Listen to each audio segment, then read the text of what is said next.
Today class topic है वेद उपनिषद। पहले वेद उपनिषद के बारे में थियोरिटिकली पढ़ लेंगे, उसके बाद एमसीक्यू प्रैक्टिस करेंगे। वेद क्या है? वेद भारतीय संस्कृति और दर्शन का एक प्राचीनतम ग्रंथ है। इस वेद धातु कहाँ से आया है वो देखना पड़ेगा। वेद से निकला है वेद। वेद का मीनिंग क्या होगा, अर्थ क्या होगा? होगा जानना, मतलब ज्ञान। वेद का तात्पर्य पवित्र या परम ज्ञान से है। वेद है अपौरुष। अपौरुष मीनिंग क्या होगा? जो मानव निर्मित नहीं है, वो हो जाएगा अपौरुष। देखिए वेद क्या है, ये तीन जो बोले ना, तीन चीज के बारे में, इसी तीन चीज एग्जाम में आता है। अच्छा, वेद का मुख्य वर्गीकरण मतलब वेद का टाइप जो इंग्लिश में देखेंगे, यहाँ पे इंग्लिश है, इंग्लिश नोट्स भी दे देंगे और हिंदी भी दे देंगे, जिसका जो लगेगा वो देख लीजिए। देखिए वेद का क्लासिफिकेशन क्या होगा? मंत्र व संहिता, ब्राह्मण, आरण्यक, उपनिषद। ये मंत्र व संहिता, फिर 4 टाइप क्या होगा? ऋग्वेद, सामवेद, यजुर्वेद एंड अथर्ववेद।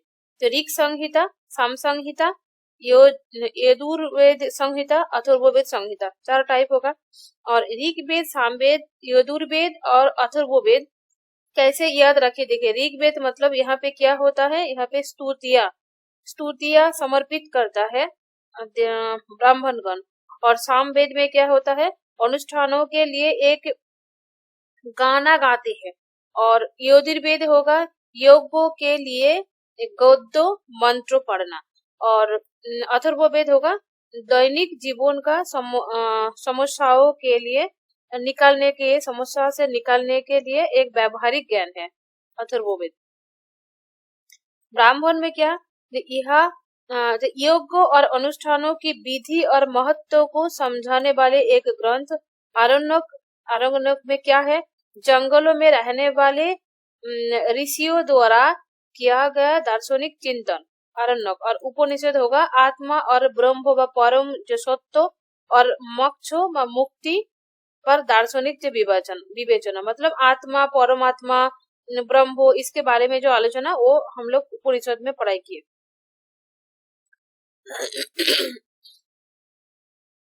यहाँ पे संक्षिप्त में बोल दिया, देखिए ऋग्वेद, सामवेद, यजुर्वेद, अथर्ववेद, ऐसे याद रखिए। और इसके साथ देखिए वेदों में पुरोहितों की भूमिका बहुत बहुत इंपॉर्टेंस है, बहुत बार एग्जाम में आ चुका है। ऋग्वेद, सामवेद, यजुर्वेद और अथर्ववेद। तो एक वेद तो है, वेद में जो है योग को करता है वो तो पुरोहितों करता है ना। तो वेदों में पुरोहितों की भूमिका क्या होगा, किस वेद में किस पुरोहित काम करता है, वो पहले से ही फिक्स्ड रहता है।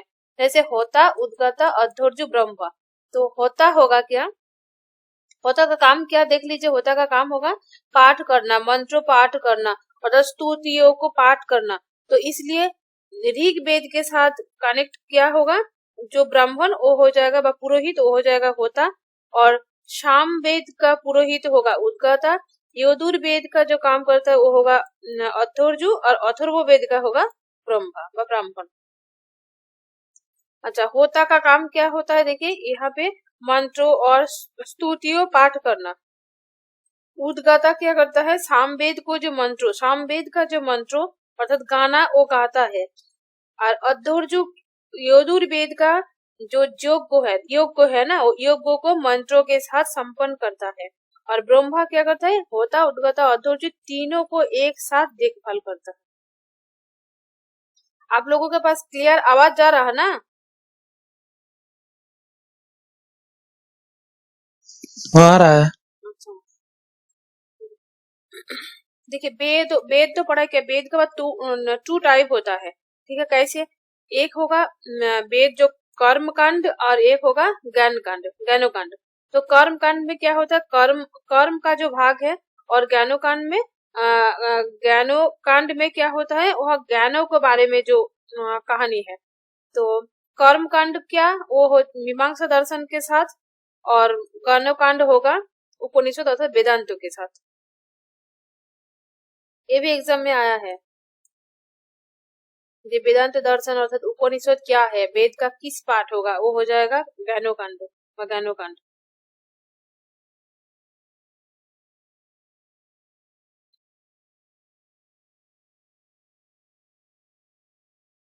देखिए, भारतीय दर्शन में वेदों का महत्व तो बहुत इम्पोर्टेंस है, क्योंकि वेद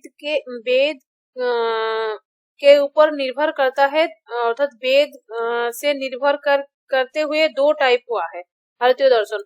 वेद भारतीय दर्शन का सभी विद्यार्थियों की एक आधारशील है। उन्होंने विभिन्न व्याख्याओं को बढ़ावा दिया, जिन्होंने मुख्य रूप से आस्तिक बोलता है, अर्थात वेद को जो जिस दर्शन मानता है, उसी दर्शन को क्या बोलता है, आस्तिक दर्शन। और नास्तिक दर्शन होगा क्या, वेद को जो नहीं मानता है। अच्छा, आस्तिक दर्शन और नास्तिक दर्शन का उदाहरण दीजिए ना, बोलिए। आस्तिक जो वेदों को मानता है, उदाहरण दीजिए, नास्तिक जो उदाहरण। वेदों को जो नहीं मानता है, जैसे बौद्ध जैन चारवाक नास्तिक हो गया, यस। और इधर हो गया सांख्य योग, ये जो है षड दर्शन। यस, ये 6 दर्शन इधर है, वो हो जाएगा आस्तिक दर्शन। देखिए, वेदों में एक बात है, वहां पे धर्म और दर्शन को एक रूप में देखा जाते हैं। धर्म और दर्शन को अलग रूप से नहीं देखता है, क्योंकि धर्म का काम क्या है, ये दर्शन का काम क्या है, सत्य अर्थात ट्रूथ को ढूंढना, और दर्शन का काम क्या है, दर्शन का काम सत्य को ढूंढना एवं उसी को लाइफ में यूज करना है, उसी सत्य को वैदिक भावना से जुड़े हुए। क्या देखिए,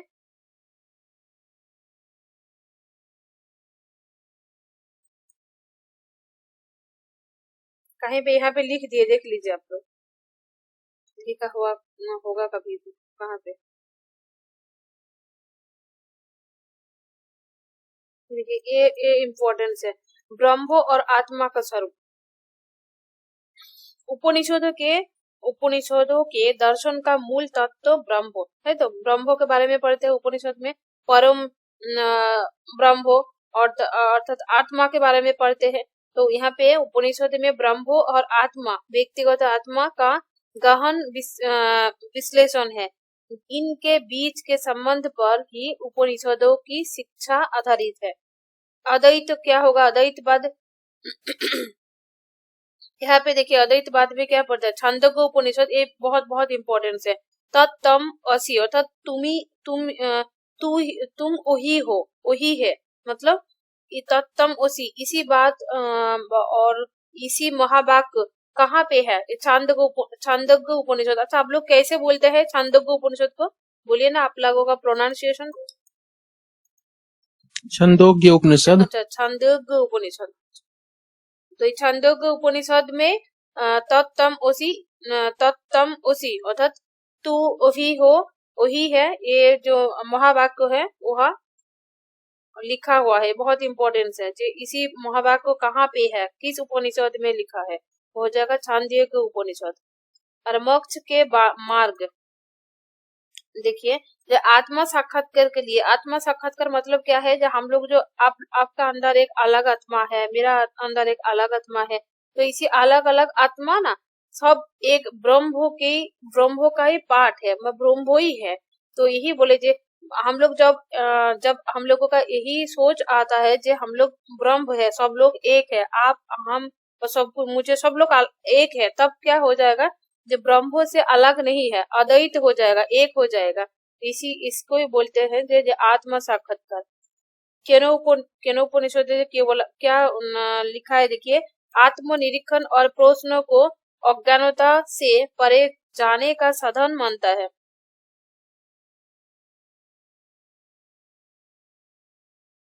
ये तो आस्तिक दर्शन कौन कौन है, नास्तिक दर्शन कौन कौन है, डिटेल से देते आप लोग, छोटा छोटा करके लिख दिए, फटाफट हिंदी में कम से कम 2-3 बार 5 बार रीडिंग पढ़ लीजिए इसी नोट्स को, जो नोट्स मैं दे देंगे ना, उसी नोट्स को बार बार पढ़िए और रिवीजन करिए। पीछे पीछे दिन जो नोट दिए थे, आप लोग पढ़ाई किए ना, नोट्स मिला आप लोगों को टेलीग्राम ग्रुप में, सब लोग ज्वाइन किए? आज वाला नहीं मिला है। आज वाला आज दे देंगे, क्लास का खत्म होने का बाद। पीछे दिन वाला जो दिए थे वो पढ़ लिए ना? हाँ वो पढ़ लिए। हाँ ठीक है, वो जिस दिन जो जो दे देंगे ना उसी दिन कंप्लीट कर लीजिए, और कम से कम 2 से 4 बार तक पढ़ाई करिए, और जो नोट्स देंगे उसी नोट से आप लोगों का हो जाएगा, क्वेश्चन आ जाएगा।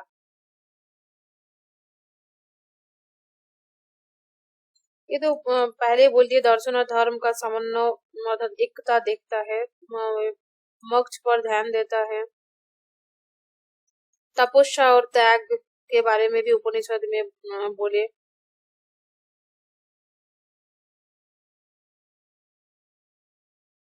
अच्छा, ये पश्चिमी दर्शन और हम लोगों का जो भारतीय दर्शन का फर्क क्या है? पश्चिमी दर्शन में क्या है, विस्मय की भावना से उत्पन्न होता है और बाहरी अन्वेषण पर केंद्रित रहता है। देखिए पश्चिमी मतलब वेस्टर्न फिलोसफी में क्या, वहां पे इम्पोर्टेंस है बाहर का ज्ञानों के लिए, बाहरी अन्वेषण में केंद्रित है, और हम लोगों का इंडियन फिलोसफी में क्या है, सब केंद्रित, जीवन केंद्रित होता है, क्योंकि जो सच निकलता है उसी सच को कोई लोगों का हम लोगों का जीवन में कैसे यूज कर सकती है व कर सकता है, उसी पर ध्यान देता है।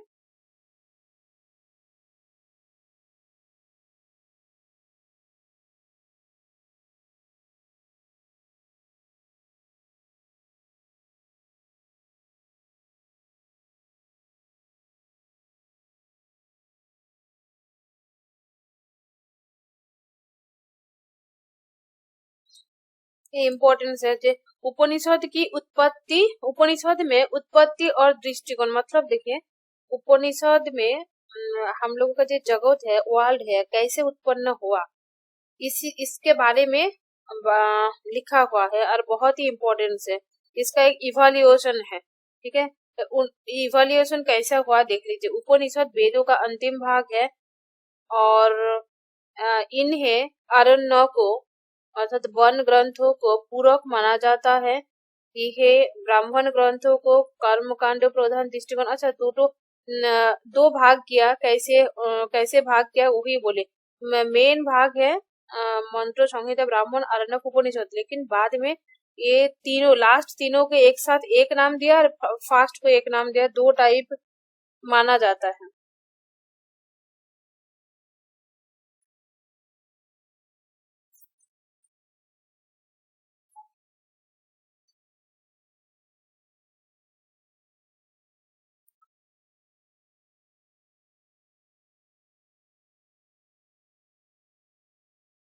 अच्छा, उपनिषद का व्युत्पत्तिगत जो ज्ञान है, देखिए उपनि एवं शब्द का जो विशिष्ट अलग अलग कैसे आया है वो लिख दिए।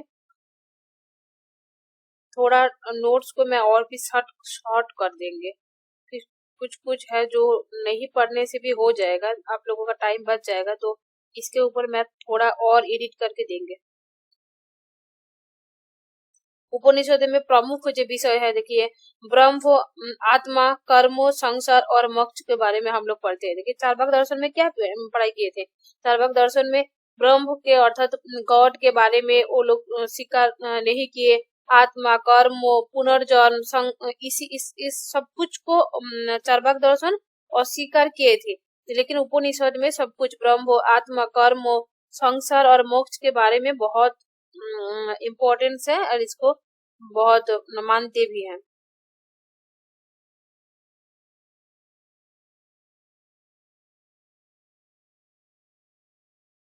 अच्छा, ये बहुत इम्पोर्टेंस है, एग्जाम में आया भी है। ये छांदोग्य उपनिषद ब्रह्म को क्या बोला जाता है? छांदोग्य उपनिषद में ब्रह्म को तज्जलन के रूप में वर्णित करता है। तैत्तिरीय उपनिषद में ब्रह्म को सृष्टि, पालन और संहार का कारण मानता है। ये भी बहुत इम्पोर्टेंट है, ये दोनों बहुत बहुत इम्पोर्टेंट है।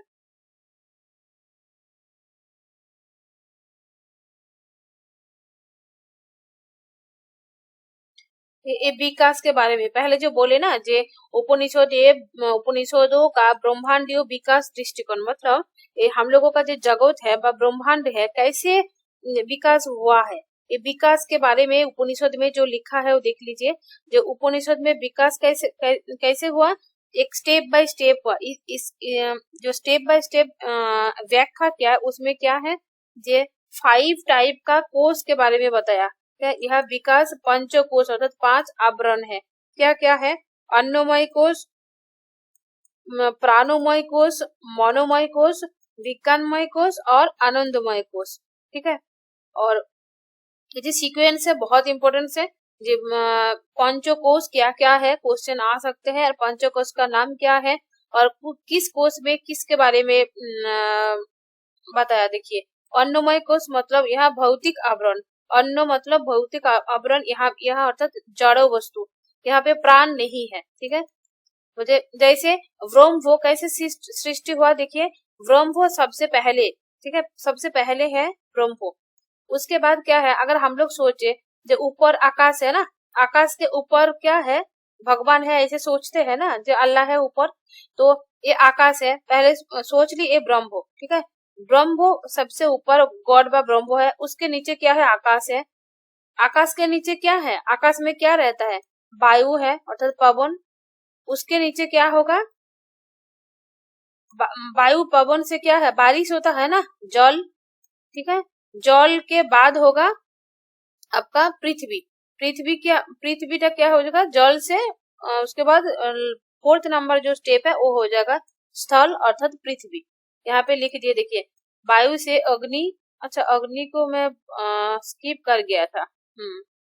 पहले होगा ब्रह्मो, ब्रह्मो से होगा आकाश, आकाश के बाद होगा आपका वायु, वायु के बाद होगा अग्नि, जल एंड पृथ्वी, ऐसे सीक्वेंस में आया है। प्राणोमय कोश, देखिए प्राणोमय मतलब यहाँ पे प्राण आएगा। ठीक है, जीवन का प्रादुर्भाव होगा, भौतिक जगत के भीतर जीवन का उदय होता है। ठीक है, पहले बार जो पहले नंबर में क्या था, अन्नमय कोश, अन्नमय कोश में क्या है, भौतिक आवरण अर्थात यहाँ पे कोई जीवन नहीं रहेगा। ठीक है, ओनली जड़ वस्तु रहेगा। और यहाँ पे देखिए प्राणोमय कोश में कैसा आएगा, उसके बाद नेक्स्ट स्टेप में प्राण आएगा। कहाँ पे प्राण आएगा ना, भौतिक जो जगत है अर्थात जड़ वस्तु है, जड़ वस्तु के अंदर जीवन का उदय होगा फास्ट प्राणोमय कोश में, यहाँ पे चेतना नहीं रहेगा। ठीक है, उसके बाद मानवमय कोश, मनोमय कोश मतलब मानसिक आवरण, चेतना का जागरण यहाँ पे होगा। मन अर्थात मानुष का उदय होता है कहाँ पे, मनोमय कोश में। ऐसे क्वेश्चन आ सकता है आप लोगों का, जब मानुष का अर्थात मन का उदय किस कोश में आता है, हो जाएगा मनोमय कोश। क्वेश्चन आ सकता है अन्नमय कोश में क्या आत्म सचेतनता रहता है, क्वेश्चन होगा नहीं है। वहां पे मनोमय अन्नमय कोश मीनिंग वो भौतिक आवरण अर्थात जड़ वस्तु, वहां पे प्राण का कोई आवरण नहीं रहेगा, प्राण का कोई अस्तित्व नहीं रहेगा। नेक्स्ट है विज्ञानमय कोश, मनोमय कोश के बाद होगा विज्ञानमय कोश अर्थात बौद्धिक आवरण। यहाँ पे आत्म जागरूकता रहेगा व होगा, मनुष्य आत्मा जागरूक हो जाता है और ना केवल अपने अस्तित्व को समझता है बल्कि अपने ज्ञान के प्रति भी सजग होता है। कहाँ पे, विज्ञानमय कोश में। नेक्स्ट होगा आनंदमय कोश, विज्ञानमय कोश में क्या क्या होता है, देखिए यहाँ पे इस चरण में विज्ञान, कला, साहित्य, दर्शन के बारे में विकास होता है। और आनंदमय कोश मतलब यहाँ पे व्यक्ति के साथ साथ अर्थात कोई एक लोगों के साथ साथ ब्रह्मो अर्थात गॉड और जो अद्वैत मतलब एक है, दोनों के अंदर कोई फर्क नहीं है, ऐसा महसूस होगा, तब हो जाएगा आनंदमय कोश अर्थात अंतिम विकास। यहाँ वो अंतिम अवस्था है जहाँ व्यक्ति ब्रह्म के साथ आनंदमय एकता अर्थात तुरियो की स्थिति आ जाता है। देखिए तुरियो क्या है, आत्मा का उपनिषद में ना आत्मा को 4 स्टेज और 4 टाइप में विभाग किया। क्या होगा, 4 स्टेप का नाम बोलिए तो, आत्मा का जागृत, स्वप्न, सुषुप्ति, तुरियो, 4 स्टेप है। ठीक है, जागृत मतलब वॉकिंग, मतलब हम लोग अभी जागृत स्टेप में है। उसके बाद होगा स्लीपिंग अर्थात जागृत स्वप्न कब देखते हैं हम लोग, सोते टाइम ना, तब हो। नेक्स्ट उसके बाद होगा डीप स्लीप अर्थात जागृत, स्वप्न, सुषुप्ति। उसके बाद होगा तुरियो। ये 4 स्टेप है, बस स्टेप है आत्मा का। उपनिषद में इसी 4 स्टेप आत्मा के बारे में लिखा है, यहाँ पे कर दिए। देखिए आत्मा और अस्तित्व के 4 स्तर, क्या है जागृत अवस्था, मैंने वैसन और वॉकिंग इंग्लिश में बोल सकते हैं। इस अवस्था में व्यक्ति इंद्रियों और मन से माध्यम से भौतिक वास्तविकता के साथ संबंध रखता है। तो अभी अभी मैं जगी हुई है ना, तो अभी तो भौतिक वास्तविकता के साथ तो मेरा संबंध है, लेकिन जब सो जाएंगे तब क्या सोचेंगे? आप लोगों का क्लास है, सोच पाएंगे? आप लोगों को पढ़ा पाएंगे? मैं नहीं पाएंगे ना। तो विशेष जागरूकता अर्थात वैसन और स्टेज का विशेषता है क्या होगा? यहाँ पे व्यक्ति इंद्रियों और मन के संबंध माध्यम में भौतिक वास्तविकता के साथ एक संबंध रहेगा। स्वप्न अवस्था अर्थात तेजस स्टेट क्या होगा? यहाँ पे वास्तविक जो वस्तु है ना, उसी दुनिया से अलग रहेगा, कल्पना करेगा, स्मृति करेगा। यहाँ पे नेक्स्ट स्टेप होगा सुषुप्ति। सुषुप्ति अर्थात प्राग्ञ। यहाँ पे विशेषताएं क्या है ना? इस अवस्था में सभी बाहरी और आंतरिक अनुभव समाप्त हो जाता है, ठीक है।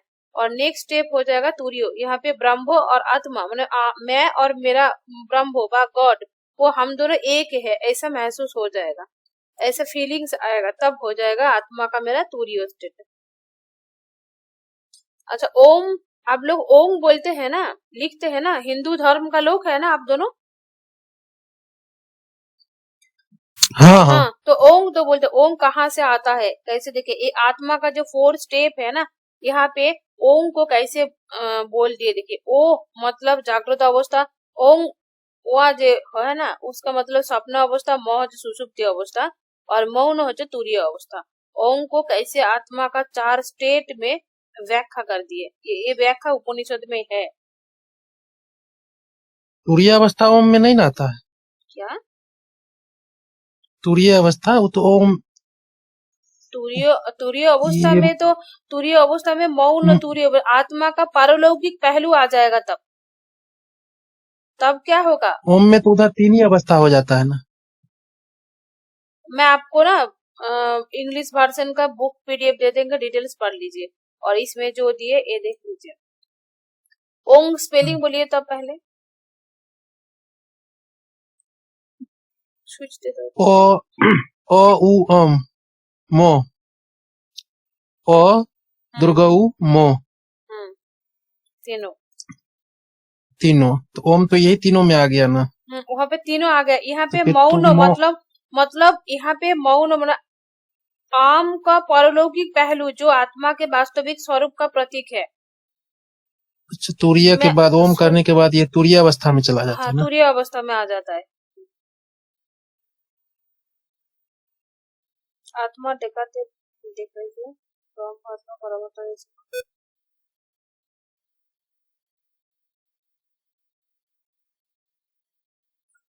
और एक बात है, आप लोगों का होगा 1 मंथ और थोड़ा सुनिए ऐसे ही, पढ़ाते पढ़ाते आप लोगों का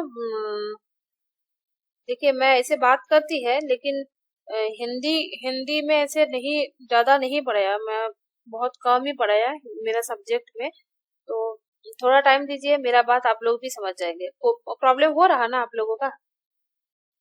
ना अभी ठीक है। ठीक है।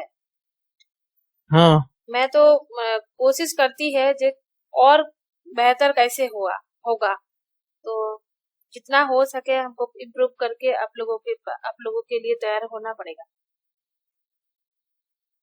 जी हरिओम ज्वाइन किए ना? जी।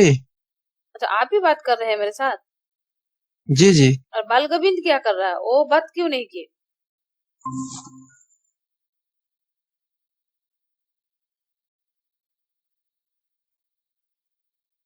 अच्छा, ये देखिए, सगुण ब्रह्म और निर्गुण ब्रह्म। अच्छा, बोलिए तो शंकराचार्य जो सगुण ब्रह्म के बारे में बोलता है ना, निर्गुण ब्रह्म के बारे में? निर्गुण ब्रह्म। यस, निर्गुण ब्रह्म।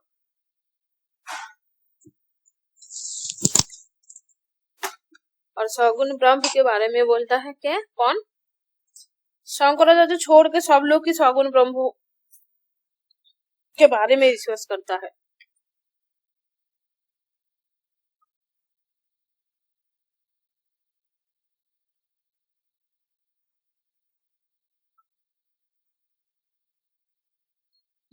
ये देखिए संसार और मोक्ष।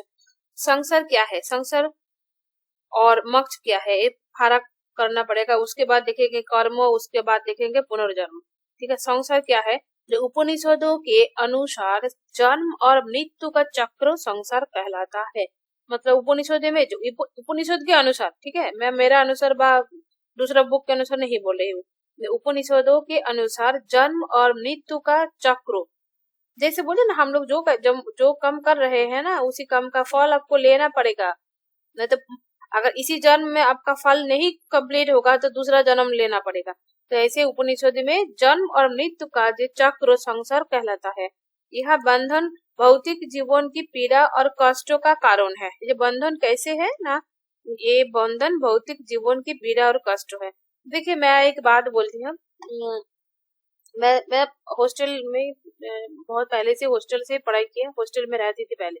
तो वहां पे जब हॉस्टल में गए थे ना, पहले दिन जाके देखिए बहुत पहले से एडमिशन लिए थे, उन लोगों को देख के लगा था हमको ये सब लोग कितना अमीर है, कितना कुछ उन लोगों के पास है, मेरे पास कुछ नहीं है। ऐसे मैंने देखी, लेकिन कभी ऐसे फील नहीं हुआ जे मेरा कुछ नहीं होगा। वो लोगों का वो लोग कितना अमीर है, वाह कितना कैसे सुंदर रहता है, लेकिन मेरा इतना सुंदर कपड़ा भी नहीं लिए। ऐसे अगर ऐसे सोचते थे हाँ मेरे पास कुछ नहीं है, मेरा कुछ नहीं होगा, उनके पास अच्छा वाला फोन है, मेरे पास कपड़ा भी नहीं है, तो इसी फीलिंग्स रहता तो कुछ लाइफ में कुछ नहीं होता। तो अगर ऐसे फीलिंग होता थे हाँ मेरे पास जो है उसमें मैं खुश है, और मेरे पास जो नहीं है, मेरे अंदर तो सब कुछ प्रोबेबिलिटी है ना, भगवान तो सब कुछ दे के बनाया, तो मैं खुद बना लेंगे, खुद कर लेंगे। तो ऐसे जब महसूस करेंगे, अर्थात भौतिक जीवन के अर्थात भौतिक चीज के बारे में अगर ज्यादा नहीं सोचेंगे, देखिए ना आप लोगों का लाइफ में भी बहुत कष्ट कम हो जाएगा ना। देखिए अगर आपके पास आईफोन है, किसके पास है आईफोन? नहीं, हम लोग के पास नहीं है ना, मेरे पास भी नहीं है।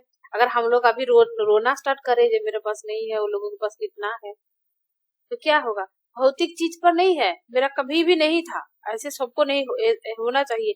भौतिक अर्थात जागतिक वर्ल्ड का जो चीज है ना, उसी चीज के अंदर खुशी मत ढूंढिए। ठीक है, लाइफ में देखिए खुशी तब आ जाएगा, खुशी दूसरा कुछ चीजों में भरिए, ढूंढिए। यही बात उपनिषद में बोले। तो ये जो बंधन है, बंधन कैसे है? भौतिक चीज के लिए है। भौतिक चीज को छोड़ के जब लोग सोचना स्टार्ट कर देगा, तब संसार से उनका मुक्ति होगा। यहाँ पे क्या कष्ट होता है, जैसे शारीरिक पीड़ा होता है, नैतिक दुविधाएं होता है, प्राकृतिक आपदाएं होता है, और मोक्ष क्या है? तो संसार के इस बंधन से मुक्त अर्थात मुक्ति अर्थात मोक्ष कहलाती है। जब हम लोग इस संसार जो चक्र है ना, जन्म और मृत्यु का जो चक्र चल रहा, इससे जब हम लोगों का छुटकारा मिल जाएगा, तब हम लोगों का मुक्ति अर्थात मोक्ष हो जाएगा। उपनिषद के ऋषि केवल ज्ञान के साधक नहीं थे, बल्कि वे जीवन में निहित पीड़ा से मुक्ति के भी अभिलाषी थे। मोक्ष की प्राप्ति आत्मा और ब्रह्म की एकता। अगर क्वेश्चन पूछे अकॉर्डिंग टू उपनिषद मोक्ष क्या है, मुक्ति क्या है, तब क्या बोलेंगे? तो क्या हो जाएगा? तब आत्मा और ब्रह्म की एकता जब हो जाएगा, मैं और मेरा ब्रह्म, मैं और जब मेरा अल्लाह, मेरा गॉड जब सेम हो जाएगा, सेम फीलिंग होगा। इसका मतलब क्या है? अब भी अब मैं भी, ठीक है, सब लोग सेम है, तब ऐसा सोचना होगा। क्योंकि ब्रह्म जी है वो तो हम लोग, मैं और बाल गोविंद और जो बाकी सब है, सब लोग तो ब्रह्म का ही तो पार्ट है ना। तो सब लोगों के अंदर जब मैं ऐसा करके अलग अलग कोई फीलिंग्स जब चल जाएगा, तब आ जाएगा जे ब्रह्म अर्थात गॉड और मैं एक है, ये एकता जब आ जाएगा, तब आ जाएगा मुक्ति। अच्छा, त्रिविध ताप बहुत इंपॉर्टेंस, याद रखिए। त्रिविध ताप क्या है? ये दुख के 3 प्रकार है। क्या है त्रिविध ताप? दुख के 3 प्रकार सांख्य दर्शन में है, जे त्रिविध ताप अर्थात दुख की 3 प्रकार कौन कौन है? आध्यात्मिक, आदि भौतिक एंड आदि दैविक। याद रखिए, बहुत इंपॉर्टेंट है।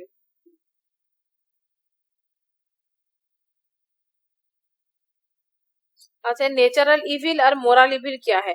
नेचुरल इविल मतलब क्या है? देखिए, किसी को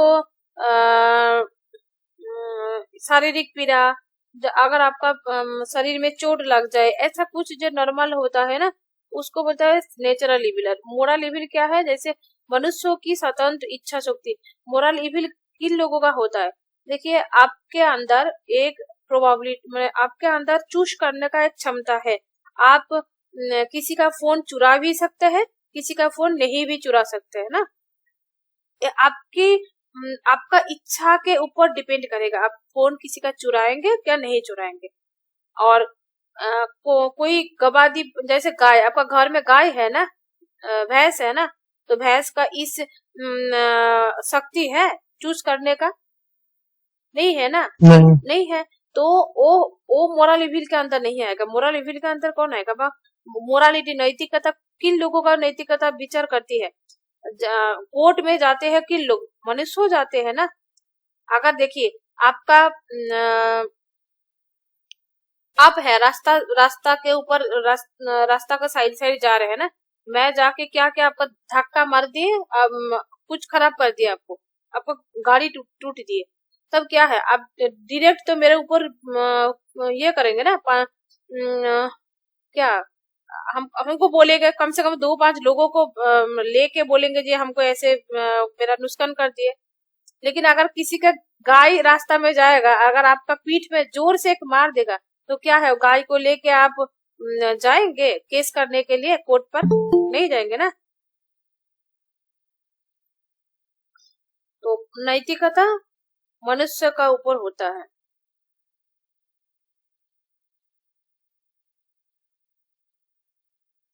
देखिए, मोक्ष का अर्थात मुक्ति का 2 प्रकार होता है। 2 फॉर्म्स ऑफ लिबरेशन। एक है जीवन मुक्ति और दूसरा है विदेह मुक्ति। जीवन मुक्ति मतलब जीवन में रहते हुए मतलब मोक्ष प्राप्त कर लेता है, जैसे गौतम बुद्ध।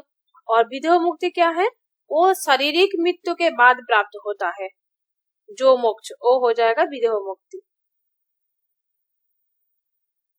अच्छा, उपनिषद में कर्म सिद्धांत, तो लॉ ऑफ कर्म और पुनर्जन्म है ही, तो आत्मा के बारे में विश्वास करता है। देखिए, चार्वाक दर्शन में हम लोग क्या पढ़ाई किए थे?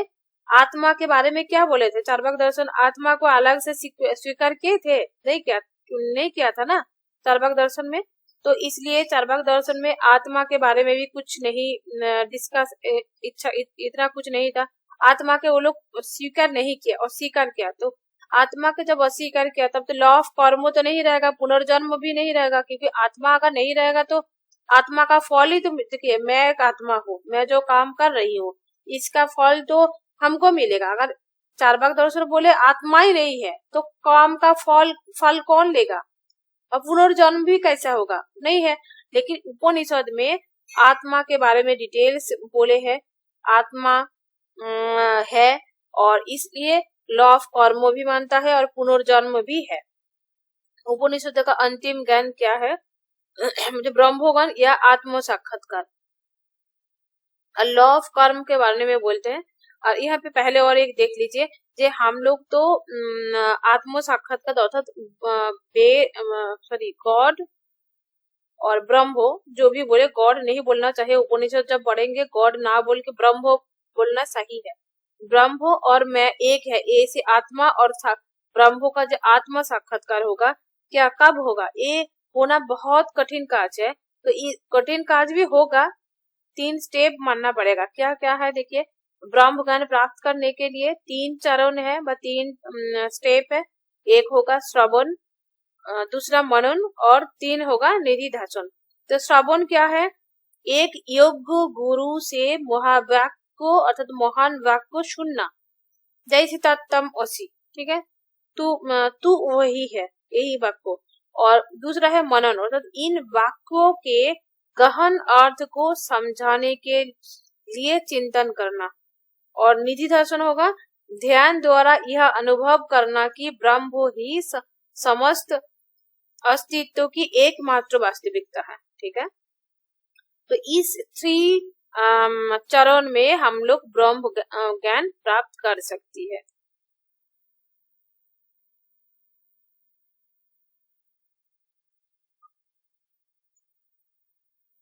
लॉ ऑफ कर्मों के बारे में देखिए जो जैसे काम करता है उसी को ऐसे ही फल मिलता है बोलते हैं ना।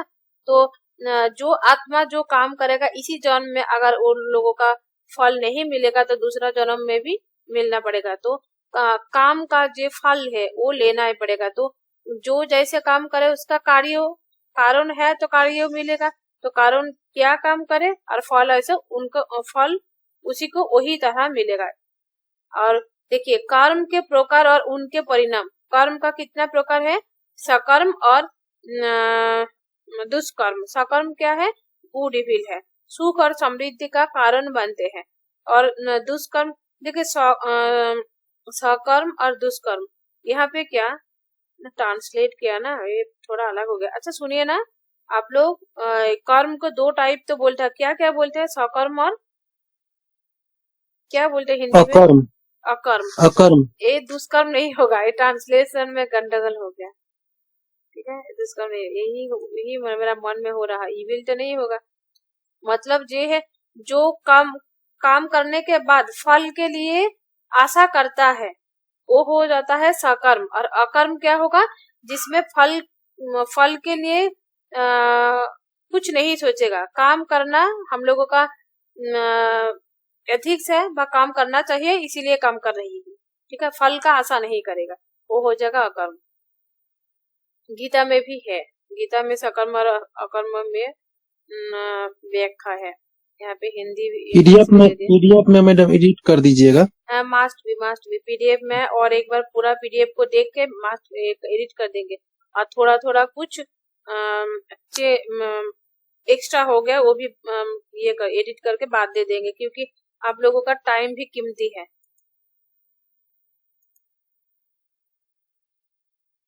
मैं कोशिश करे देखिए ना, बहुत छोटा करके जो एग्जाम के लिए सही है उसी चीज को आगे रखने के लिए।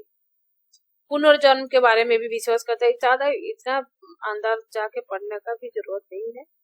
देखिए एमसीक्यू प्रैक्टिस करिए, आज हिंदी में रखे वेद शब्द का अर्थ क्या होगा? फटाफट आंसर दीजिए।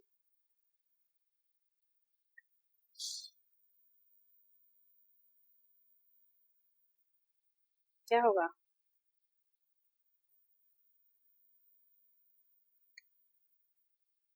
ज्ञान हो जाएगा। ज्ञान हो जाएगा, यस। वेद शब्द का अर्थ होगा ज्ञान। निम्नलिखित में से कौन वेदों का भाग नहीं है? यहाँ पे कौन वेदों का भाग नहीं है? वेदों का 3 भाग बोले थे ना, तो ये 4 भाग बोले थे ना, यहाँ पे कौन है ऑप्शन जो वेदों का भाग नहीं है?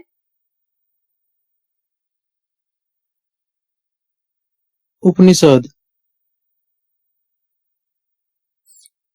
यहाँ पे ऑप्शन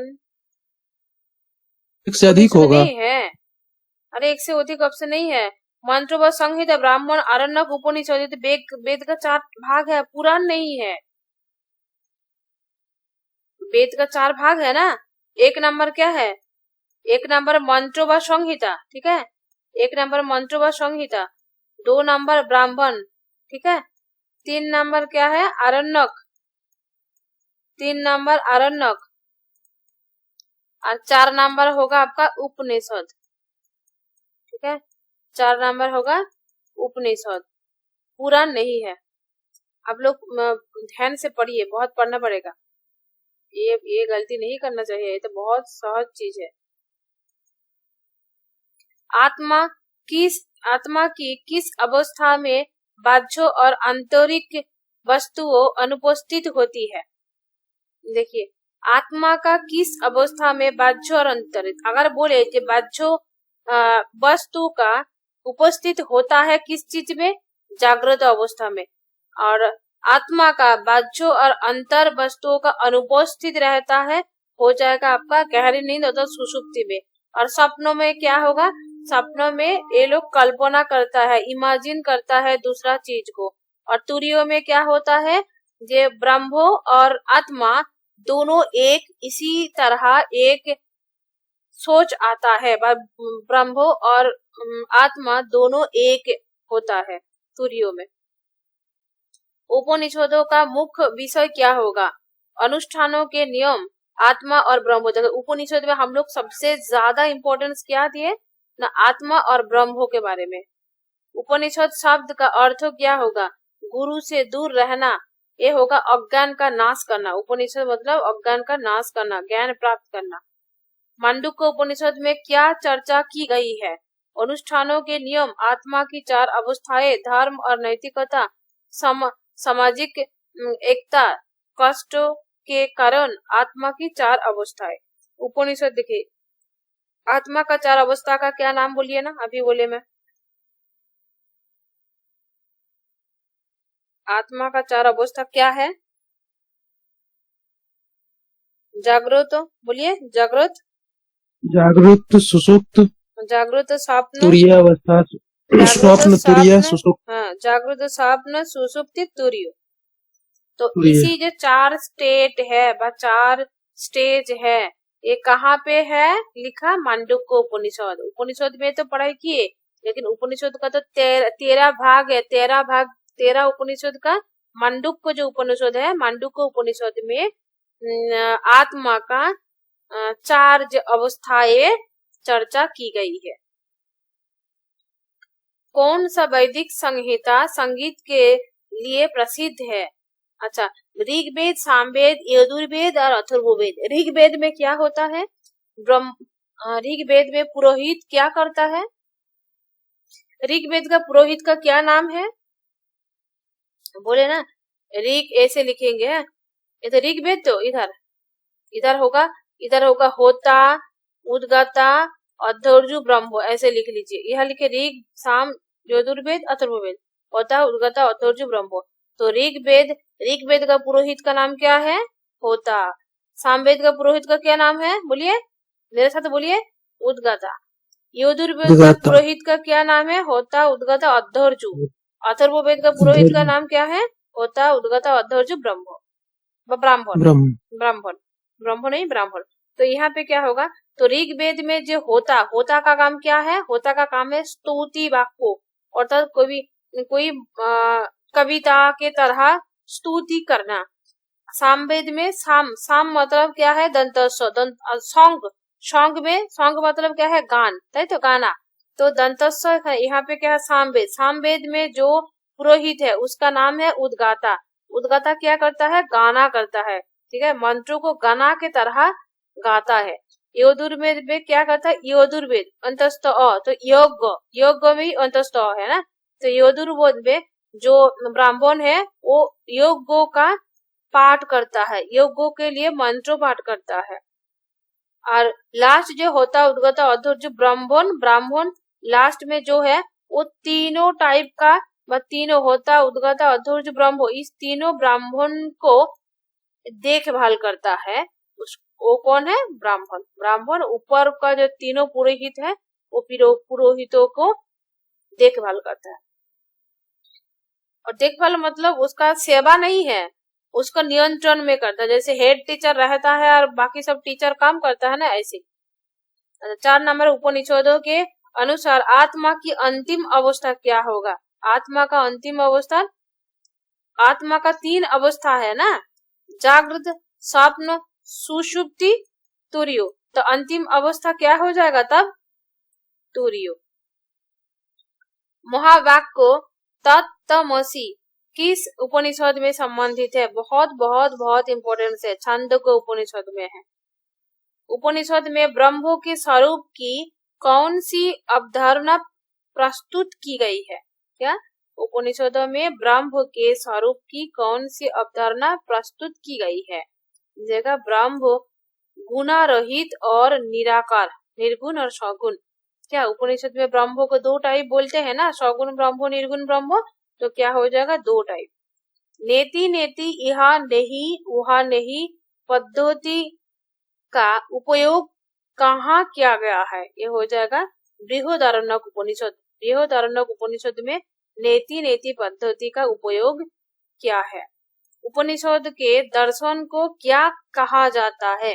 दर्शन को क्या कहा जाता है? उपनिषद को कर्मकांड ज्ञानकांड 2 कांडो है ना, तो ये हो जाएगा ज्ञानकांडो। कर्मकांडो क्या है? मीमांसा दर्शन।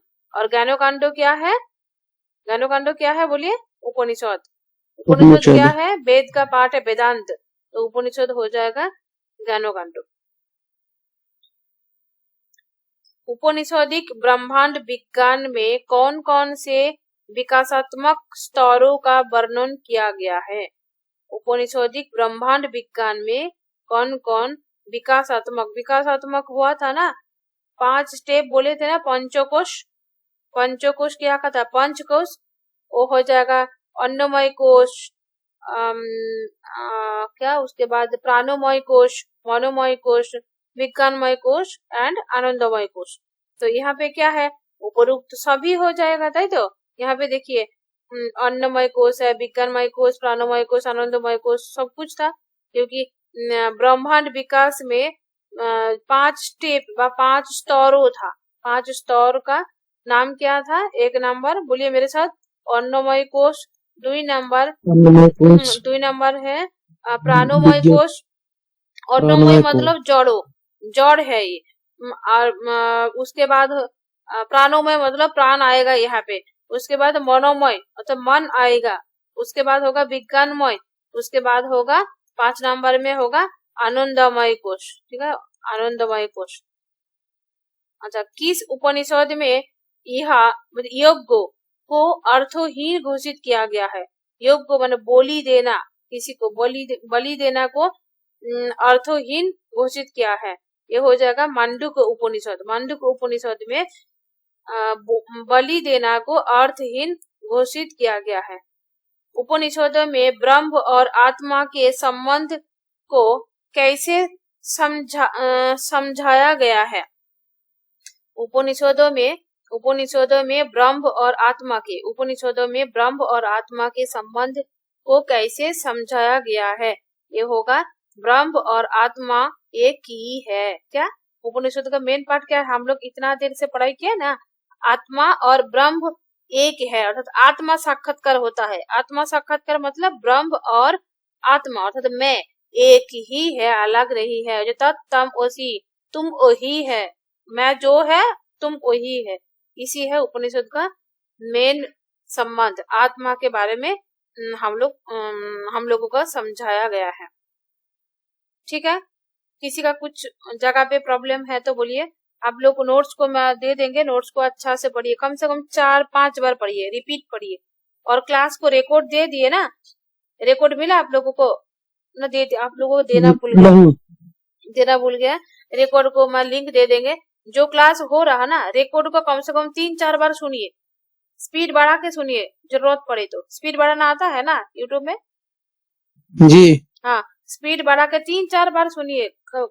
खाते खाते, टहलते बाजार में घूमते घूमते हेडफोन लगाइए। घर में कोई काम करते करते हेडफोन लगाइए और एक क्लास को कम से कम 4 से 5 बार रिपीट सुनिए। और इसी जो पीडीएफ देंगे, पीडीएफ को कम से कम 4 बार पढ़िए। उसके बाद नेक्स्ट क्लास के लिए वेट करिए। ठीक है, अगला संडे को ना एग्जाम लेंगे। जो अभी पढ़ा दिए चार्वाक दर्शन, वेद, उपनिषद, इसी टॉपिक से क्वेश्चन बनाएंगे आप लोगों के लिए। पीडीएफ भी इसका ग्रुप में डाल दीजिएगा मैडम। व्हाट्सएप में नहीं देंगे, टेलीग्राम ग्रुप है, वहां पे ऐड हो जाइए ना। वो तो ऐड हो गया ना। इसी ग्रुप को, इसी पीडीएफ को मैं थोड़ा एडिट करके भेज देती है। तो ज्यादा शॉर्ट नहीं कीजिएगा ना, ज्यादा नहीं करेंगे, वो थोड़ा नहीं तो वो जो रहने दीजिएगा, रहने देंगे। वो जो है ना, थोड़ा जगह चेंज कर देंगे वहां पे। क्या गलत हो गया ना? क्या था वो? निष्काम कर्म सकर्म कर्म हो। निष्काम और सकर्म होता वो, दूसरा अकर्म होता, अकर्म होता। हाँ, अच्छा, निष्कर्म और सकर्म। हम लोग निष्कर्म और सकर्म बोलते हैं, आप लोग सकर्म और अकर्म बोलते हैं। जो भी है उसको मैं चेंज कर देंगे, चेंज करके मैं दे देंगे। जो है पढ़ लीजिए, ज्यादा नहीं दिए। कितना पेज होगा? 15 हो, 10 पेज 7 पेज होगा। और ये तो साइज बहुत बड़ा बड़ा है, क्वेश्चन है इसलिए इतना पेज हो गया। मेन जो है ना, ये कम से कम मैं 30 पेज को पढ़ के ऐसे छोटा करके बनाया एग्जाम के लिए, ज्यादा टाइम देना नहीं पड़ेगा आप लोगों को। चलिए क्लास खत्म कर देते हैं, ठीक है। अभी मेरा एक दूसरा क्लास है। गुड नाइट सबको। Good night.